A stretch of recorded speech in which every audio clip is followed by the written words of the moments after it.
দৃশ্য আমরা দেখতে পেরেছি এই মুহূর্তে। আমরা দেখতে পাচ্ছি শিক্ষার্থীদের সাথে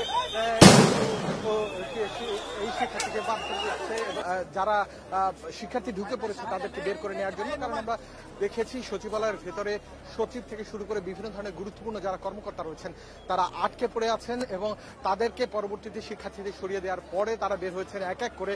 পেছনের দরজা দিয়ে কেউ বের হয়েছেন, কেউ সামনের দরজা দিয়ে বের হয়েছেন। আমরা এমন দৃশ্য দেখেছি। পরবর্তীতে শিক্ষার্থীদের আমরা দেখেছি 3 অংশে সরিয়ে দেওয়া হয়েছে। একটি অংশ তারা সরিয়ে দিয়েছে তারা। আমরা দেখতে পেয়েছি যে অংশটি সরিয়ে দেওয়া হয়েছে ইসের দিকে। আবার দেখতে পাচ্ছি আরেকটি শিক্ষার্থী সামনে চলে এসছে এবং সে কোনোভাবেই তারা বাঁধতে চাচ্ছে না এবং তারা করতে চাচ্ছে আইন শৃঙ্খলা রক্ষাকারী বাহিনী এই শিক্ষার্থীকে মারধর করছে। সে এক শিক্ষার্থীকে যিনি সামনে চলে দীর্ঘস্থায়ী এবং ট্যাম্প মুক্ত বাড়ির জন্য সিগমা কেমিক্যালের রয়েছে কংক্রিটে পানি প্রদানে বাধা দিতে ওয়াটার পিলার, দ্রুত চমট বাঁধানো ও শক্তিশালী কংক্রিটের জন্য ইউকন, রডের মরিচা দূর করতে রাস্ট ক্লিনার, ছাদের তাপ ও ড্যাম্প প্রতিরোধে হিট বন্ড, কংক্রিটের ছোট বড় যে কোনো ধরনের লিকেজ বন্ধ করতে লিক বন্ড এবং প্লাস্টার এবং কংক্রিটের লবণাক্ততা রোধে সল্ট প্লাস্ট সহ সকল ধরনের construction chemical. Sigma chemical private limited, নির্মাণে নির্ভরতার প্রতীক। এবং তাকে ধরে এসে তাকে গ্রেফতার করছে এমন দৃশ্য আমরা দেখতে পেরেছি এই মুহূর্তে।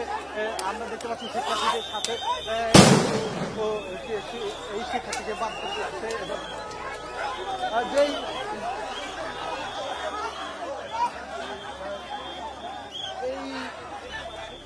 পুলিশ এক শিক্ষার্থীকে মারধর করে তাকে নিয়ে যাচ্ছে। যে শিক্ষার্থী সামনের দিকে এগিয়ে এসেছিল এবং সেই শিক্ষার্থী নিজে বুক পেতে দিয়েছিল এবং সেই শিক্ষার্থীকে আমরা দেখতে পেয়েছি মারধর করেছে এবং তাকে পুলিশের একজন সিনিয়র কর্মকর্তা তাকে বা অপরদিকে আমরা এপিসিতে দেখতে পাচ্ছি।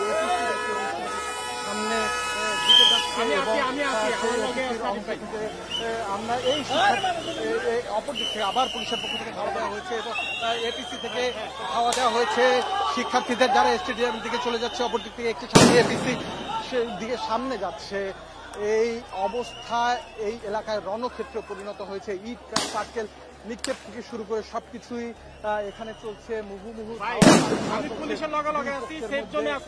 এবং সেই ধাওয়ায় আমরা দেখতে পাচ্ছি যে শিক্ষার্থীদের এই মুহূর্তে স্টেডিয়ামের ভেতরে সরিয়ে দেওয়া হচ্ছে এবং অপর দিক থেকে পুলিশের অবস্থা এই মুহূর্তে রয়েছে 0 পয়েন্টের মাঝে।